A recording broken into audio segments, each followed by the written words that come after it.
अच्छा, आगे second part technical issues की वजह से आई थिंक रिकॉर्डिंग पे नहीं लग सका। मैं बस उस पर इतना बताऊंगा कि सेकंड पार्ट में पहले जैद भाई ने कंक्लूड किया, और उसमें फिर शुक्रिया अदा किया सीबीएस की टीम का, और बिलखसूस हमारे वाइस प्रेसिडेंट अब्दुल्ला बसाम का। और इसके बाद हमें फैकल्टी की तरफ से college of earth and environmental sciences की फैकल्टी की तरफ से ज्वाइन किया डॉक्टर अब्दुल कादिर साहब ने। डॉक्टर अब्दुल कादिर साहब जो हैं वो एसोसिएट प्रोफेसर हैं college of earth environmental sciences के। इन्होंने पीएचडी की है कायद आजम यूनिवर्सिटी से। मुझे इनकी सबसे अच्छी बात यह लगती है कि ये ना सिर्फ अपने सब्जेक्ट में इनको अबूर हासिल है, बल्कि ये जितने भी स्टूडेंट्स हैं इन सब के साथ सोशल इश्यूज पे, मॉरल इश्यूज पे, एथिकल इश्यूज पे ये खुल के बात करती हैं और ओपन डिस्कशन रखती हैं। तो इन्होंने हमें ज्वाइन किया, और इन्होंने कायद अज़म के ऊपर यही मैसेज दिया कि जो उनका एक और इम्पोर्टेंट स्लोगन है, काम काम और काम, मेहनत मेहनत और मेहनत, वो बहुत ज़रूरी है पर्टिकुलरली अमंग यंग स्टूडेंट्स।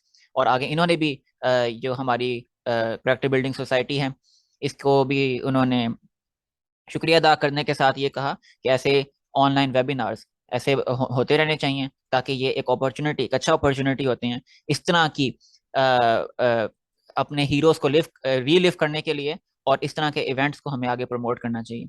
तो डॉक्टर अब्दुल कादिर के बाद हमारी जो सीबीएस टीम के मेंबर्स हैं, मैं उनका बिलखसूस शुक्रिया अदा करना चाहूँगा, जिसमें अरीबा रहमान, माहरूख और अब्दुल्ला, इन तीनों ने भी कॉन्ट्रीब्यूशंस दी। और अरीबा ने एक बहुत इंपॉर्टेंट पॉइंट भी बताया कि जो हम स्टूडेंट सारे डरते हैं कोई अच्छी बात करने से, कोई एकेडमिक बात करने से, इल्मी बात करने से, वो डर हमारे अंदर हमें नहीं होना चाहिए। हमें इन इश्यूज के ऊपर बल्कि कॉन्फिडेंटली बात करना चाहिए। हमें जो कायद अज़म का मैसेज है आगे यंग जनरेशन को, इनको इसके ऊपर फुलफिल करना बड़ा ज़रूरी है। तो इन तीनों मेंबर्स का, बिलखसूस अरीबा, माहरूख और अब्दुल्ला, इन तीनों का मैं शुक्रिया अदा करूंगा। उन्होंने भी कंट्रीब्यूशन दी और खराज तहसीन के रिमार्क्स पेश किए कायद आजम की पर्सनैलिटी के ऊपर।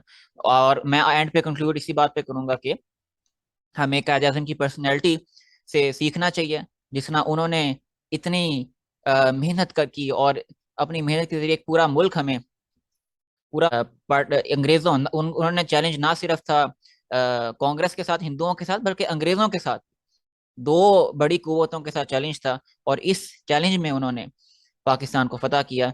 तो एंड पे बस पाकिस्तान जिंदाबाद और कायद आजम पाइंदाबाद।